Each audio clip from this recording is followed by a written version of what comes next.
The series here I'm going to take you through is a series for internal rotation of the hip, which is extremely important, as I've probably mentioned in other videos that you've heard.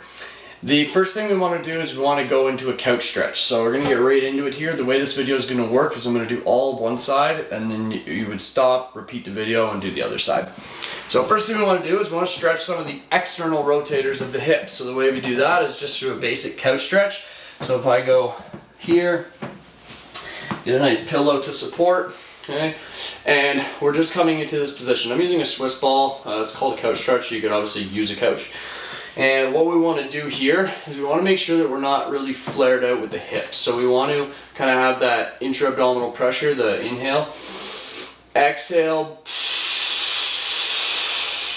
draw the belly button in, turn the pelvis posteriorly, and squeeze the bum. You'll know if you're doing it because the stretch always 10 times out of 10 feels way more when you're like this than it does like this, and that just has to do with the insertion points of some of these quadricep external rotator muscles. Okay? So we're just here, we're squeezing the bum, we're sitting here for 2 minutes. While you're here, you can just be breathing, you can be playing around with pelvic position, you can be pushing into the ball a little bit or the couch to activate the quad, and then relaxing is a little PNF. A lot of you may have a hard time getting here, so maybe you have 2 sticks and you're just leaned forward a little bit so the stretch is a little less. The further you get back and the more upright you get, the more intense this stretch is going to be. So maybe for some of you it kind of looks like this, but you're still making sure that the pelvis is being pulled under and the glutes being squeezed. Just as you come up, it's going to get more intense. Okay? So you'd be here for about 2 minutes, breathing in. We wanted to add some more stuff to that anterior line. You can take the hands and just put them straight up in the air. It's not necessary, but if you wanted to add, just kind of get more stretching the core, the lats, that's something that you could do. Okay, so I'd say the 2 minute timer's up. All right, then what we're gonna do is we're just gonna, now that we got that kind of relaxed, we're gonna move into the 90-90 position just to kind of help us ease into that internal capsule stretch. It can be hard to find. Now I'm going to take you through a few modifications. What we want to do though is set up in this 90-90 position here. Get this ball out of the way. Set up in this 90-90 position so the back leg, the one that we're trying to stretch, the one that we just did the couch stretch with, is in the back. Now, key thing here. This bone, your ASIS, has to sink back to the floor. Okay, a lot of people will try and get into this position like that.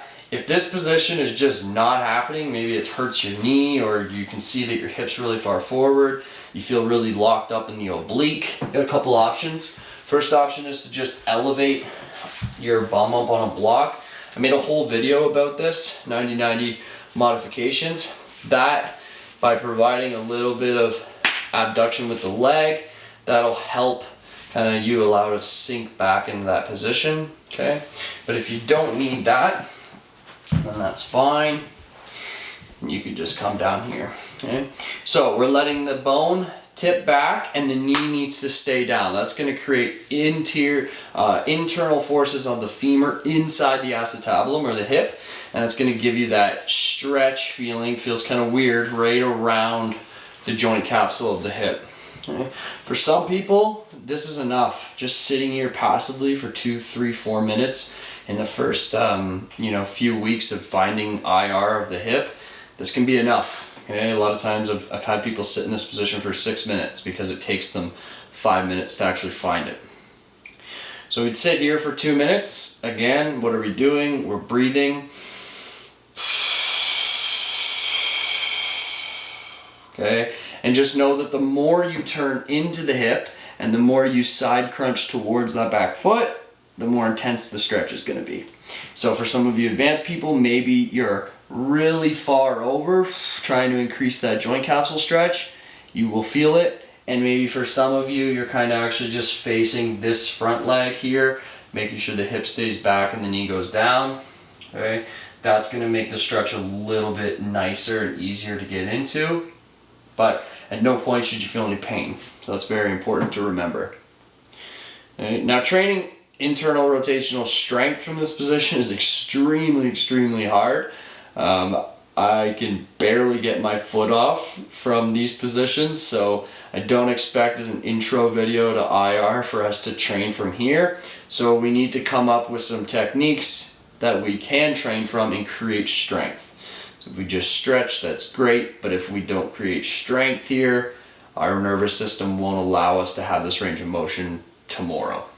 Okay, so let's say that's about 2 minutes. I've been rambling on for a little bit now. One of the best ways I like to train internal rotation for is from a side lying position. Okay, so I'll show you what that looks like. I really like just this basic one with your head on the yoga block here, okay, and the knees kind of at a 45 degrees, so the hips are straight down from the neck, but the knees are just slightly in front. I like to take a yoga block, put it between the thighs, not on the knee because they're bony, all right? So we want to put it just in between the thighs. The first thing that initiates internal rotation are the adductors, okay? So really being able to get a nice squeeze here, trying to pop this yoga block in half, and we're creating some tension through the hands as well. We take our breath, position of the ribs precedes everything else. Exhales, we draw that belly button in, we sink those ribs down, we got a nice tight feeling all on through the lower abdominals, kind of where your belt would be. We got to get tight through there, okay? Nice long spine, and squeezing the blocks together, the leg we just stretched twice is on the top. And you'll notice from a lay down position, I can get really high up, and now I'm going to start to feel this TFL. I recommend that you start with 20-second holds. That seems like a lot, I know, but that isometric contraction, and really kind of, I'm not just sitting here waiting for the time to go off. I'm closing my eyes, I'm tuning into my hip, and I'm really trying to get this stuff to work more. One thing you don't want to see is that this hip, that's the foot that's lifted, is shooting forward, okay? So with the yoga block, you can feel if the leg moves forward, you're probably cheating. And just with the weight distribution on the bottom leg, if it stays how it was when you were flat, then you're good. If as you go up, you start to notice that that distribution changes, you're just cheating. So stay where you can without cheating. You definitely want to just move from the hip. And right here, I'm really starting to ramp this up, okay? And then I'm coming down, right? And then we go back up again. So we initiate by squeezing the blocks together, and I'm coming up. One thing that's very common is as I raise this foot in class, I'm coming to steel blocks. As I raise this foot, if anything, push harder with this leg, okay? Don't let the blocks get kind of loose in between. You will notice a huge difference in the recruitment of the TFL and this kind of stuff here that helps with internal rotation if you make a focus on that. Okay. So we'd come down, do about 3 to 5 reps with 20-second holds. And like I said, when you're holding, you're not just getting there and chilling out. You're using your breath, short exhales, squeezing your hands, making sure those ribs are down, and driving through this leg into the block as you continue to lift. And you'd come down. Okay? That's just 3 repetitions, and you'll notice that the hip is quite jacked up. That's where we can start. Now let's say we wanted to make this even a little more. I don't have 3 yoga blocks, so I'll grab this. Let's say we wanted to do some passive range liftoffs. So we'd take a yoga block. I probably need one that's a little bit higher, okay, or a coach to help hold it.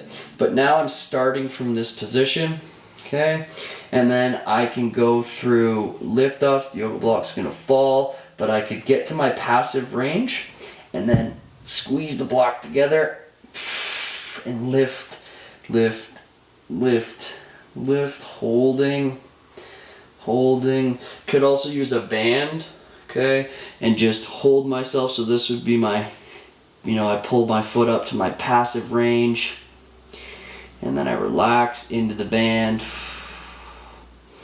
and then I try and squeeze the block and lift off of the band, or a towel or something to wrap your foot around with, and come down. So there's some options that we have, but honestly I've had lots of success just with really slowly ramping up, getting that foot as high as possible, squeezing the block down, and really trying to get lots of this and get up as high as possible. That's why I like those 20-second holds, because it really gives you time to bring that leg up. Those two exercises are a very easy way to start your training of hip internal rotation, which is going to bring incredible benefits when we're talking about joint space within the hip capsule, health of your knees, health of your hips, not feeling so tight and locked up in this region here. And we're also pairing in the breathing. It's awesome, and it really helps with so many other things than, you know, just being able to lift your foot up off the other one. So give that a shot. Let us know what you think. Please, as always, send me a question if you have any questions. I'd love to answer them. Have a beautiful day and enjoy that hip IR. Don't forget to do the other side. Ciao.